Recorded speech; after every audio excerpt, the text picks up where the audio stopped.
안녕하세요. 암과 책의 오디세이 김수섬입니다. 오늘 계속해서 저의 독서 모임 경험이 어떻게 사업 아이디어로 이어졌는지 말씀드려 보겠습니다. Fly me to the moon. 네, 지난 회에서 커뮤니티 커머스 말씀을 해주셨어요.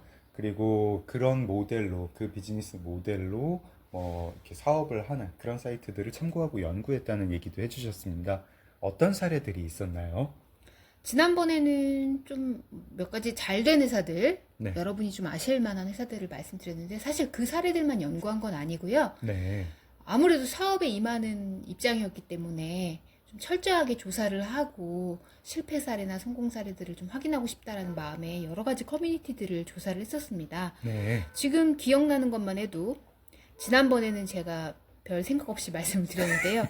제가 뭘 조사했지? 당시에 내가 뭘 연구했지라는 과거 자료를 좀 떠올려 보니까 네. 기억나는 게 마켓컬리가 인수한 헤이조이스라고 여성 아, 커뮤니티가 있었고요. 네, 네, 지금 뉴닉에 인수됐는데 퍼블리라고 또 한때 굉장히 좀 유명하고 많은 분들이 사랑했던 공간이 있었어요. 네, 그리고 민미 리추얼?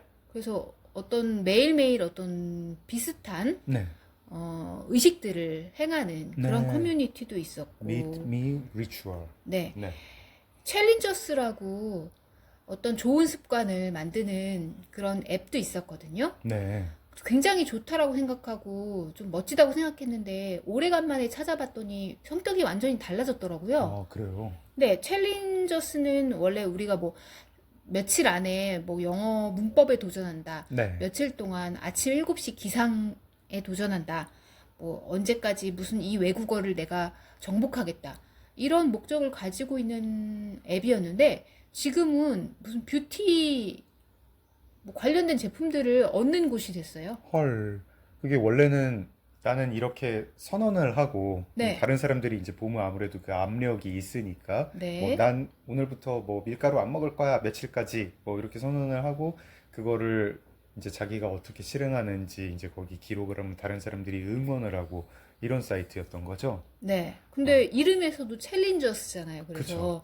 그래서 오랜만에 갔다가 굉장히 좀 깜짝 놀란 경험이 있습니다. 지금은 뷰티 챌린징을 하고 있는 건가요? 네. 그렇게 하니까 말이 네, 되네요. 뷰티. 네. 네, 그래서 그리고 또 30일 동안 뭐 도전해가지고 같이 여러 사람을 모아서 어떤 공통의 목표를 가지고 도전하는 그런 서비스들도 있고 네, 이런 공간들이 꽤 많았어요. 네, 굳이 이런 도전이라든가 뭐 이런 것뿐 아니라 저는 이제 책을 관련해서 네, 독서 관련된 커뮤니티들도 좀 조사를 해봤었는데요. 네. 북덕방, 북덕방. 네, 네, 이름 좀 재밌죠? 네, 북덕방, 북적북적, 네. 리더스, 플라이브, 플라이브. 텍스처, 뭐 이런 기업들이 굉장히 많아서 네, 이곳들은 무엇을 위해 고객에게 어떤 경험을 제공하나, 어떤 부가가치를 창출하나 네, 좀 재밌게 지켜봤던 경험이 있습니다. 그렇군요. 그때 세성님이 이제 재밌게 봤던 커뮤니티 중에 저한테 얘기해 주셨던 것도 하나 기억이 나요. 프라이팬 커뮤니티?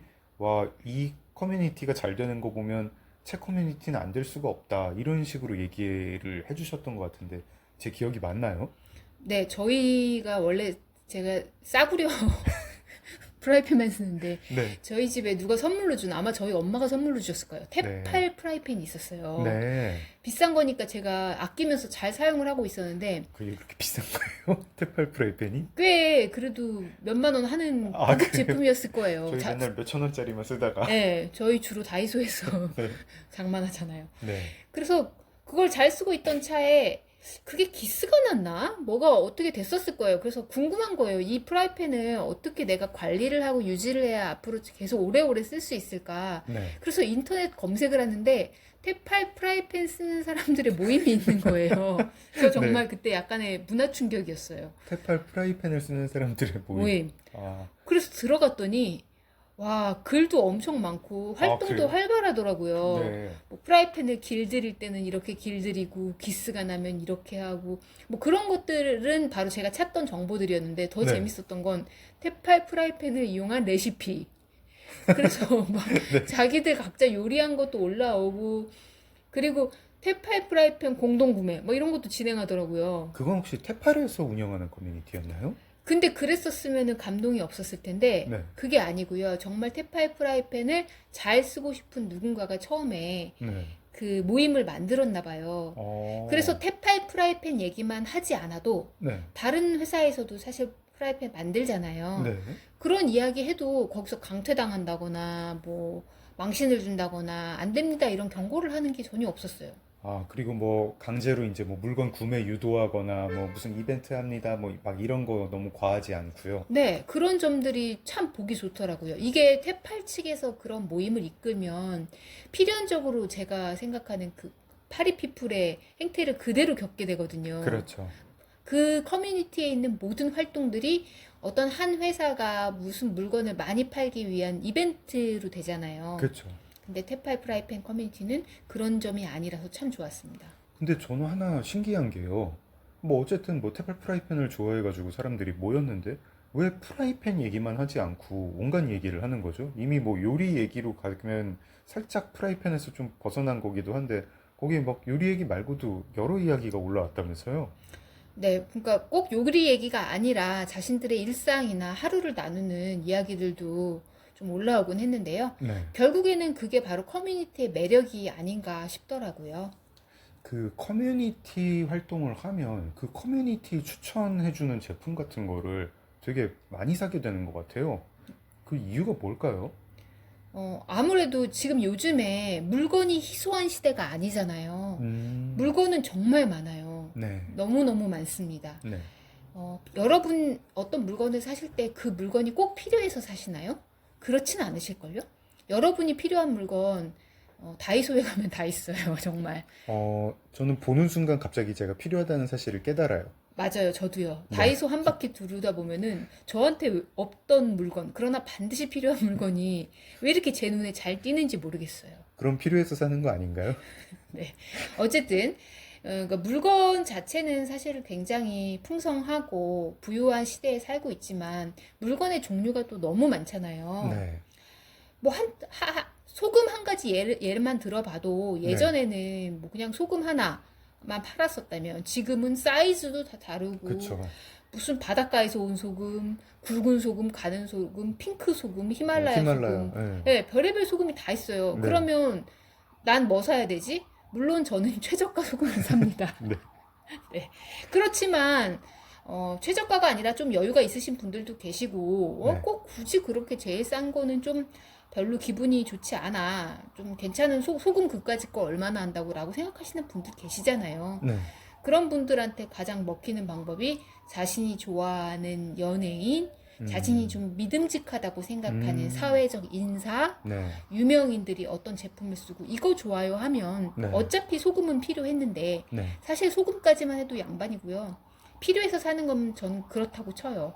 그러니까 가끔 범죄자나 왜 잘못을 아, 저지른 그쵸, 그쵸. 유명인사들이 뉴스에 나와서 뭘 입고 나오면 그 티셔츠가 완판되고 하잖아요. 그쵸. 예, 신창원 티셔츠 완판됐었죠. 네, 네. 그거 굉장히 이상하다고 생각하는 분들도 계신데, 그건 긍정적인 것도 아니잖아요. 근데 그냥 마침 티셔츠 하나 살까 하는데, TV에 어떤 범죄자가 티셔츠를 입고 나오는데, 그게 내 눈에 예뻐 보일 수도 있잖아요. 저희가 이 모방 심리가 참 대단한 것 같아요. 그 유명인이 아니더라도, 연예인이 아니더라도, 커뮤니티 활동을 하면 왠지 그 사람들이 친해진 것 같고, 그 사람들이 막 뭐를 좋다고 하고 뭘 하면 따라하고 싶고, 왠지 해야 될 것 같고, 그런 것 같습니다. 그게 바로 사회가 아닌가 싶어요. 아, 이거를 부르는 심리학 용어도 있는데요. 네. 동료 압박, 동조 압력? 뭐 이런 말도 있더라고요. 아, 따라쟁이 이런 거 아니고요. 네, 전문 용어는 아니에요. 그러니까 남들이 하는데 나만 안 하면 네. 좀 그렇잖아요. 네. 누가 뭐라고 대놓고 안 해도 내 스스로가 압박감을 느껴요. 그러니까 음, 여러분 6살 때, 7살 때, 난 초등학생이 꼭 돼야지라고 생각하셨나요? 아마 그런 생각으로 학교를 계속 다니신 분은 없으셨을 거예요. 그냥 사회 제도라는 게 그렇게 만들어져 있고, 그걸 그대로 이제 우리가 그 루트를 밟는 건데, 그러다 보면 어느 날 문득 내 삶이 뭐지? 내 음, 삶에서 내가 선택한 건 뭐지? 그런 생각들도 고민들 하게 되는 시점이 오더라고요. 프라이팬. 네. 아, 그래서 독서 커뮤니티가 잘 되면 거기서 활동을 하면 할수록 사람들이 책을 더 많이 읽을 것이다, 많이 살 것이다, 이런 네. 생각을 하셨군요. 네. 근데 사실 이 생각 자체는 출판업계에서도 하는 사람들은 좀 있는 거죠. 출판업계에서도 어떤 커뮤니티 커머스를 꿈꾸는 기업들은 있는 거죠. 어, 굳이 출판업계로 한정 짓지 않아도 네. 사실은 모든 업계가 다 커뮤니티 커머스가 최종 그들이 가고 싶은 목적지예요. 아, 그러니까 뭐 출판사들뿐 아니라 출판사나 온라인 서점, 일반 서점, 동네 책방뿐 아니라 네. 그냥 흔하게 우리가 알고 있는 뭐 나이키, 스타벅스, 맥도날드, 뭐 맞아요. 넷플릭스 이런 데가 정말 그것만을 바랄까요? 아니요, 그들은 자신들이 내놓는 상품이나 서비스를 사랑하는 사람들이 어떤 공간에 모여서 다음 제품을 간절히 기다리기를 바래요. 그거 잘하는 회사가 애플인 거잖아요. 애플, 그렇죠. 네, 애플, 테슬라도 다 마찬가지예요.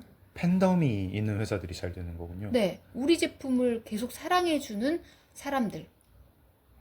애플 이 신제품 나올 때마다 이 애플 스토어 밖에 막 줄 선 사람들 보면은 진짜 이 사람들은 그 제품이 필요해서 사는 걸까? 아니면 그냥 애플을 사랑해서 사는 걸까? 그런 생각이 들어요. 저도 마찬가지입니다. 네. 네. 오늘 시간이 또 이렇게 열변을 토하시면서 10분을 보내셨습니다. 네. 그럼 오늘 방송도 여기서 마무리를 해보겠습니다. 암과 책의 오디세이 김세섬이었습니다. 좋아요, 댓글, 구독 부탁드려요. Stand by me, Stand by me, darling, darling, darling. darling.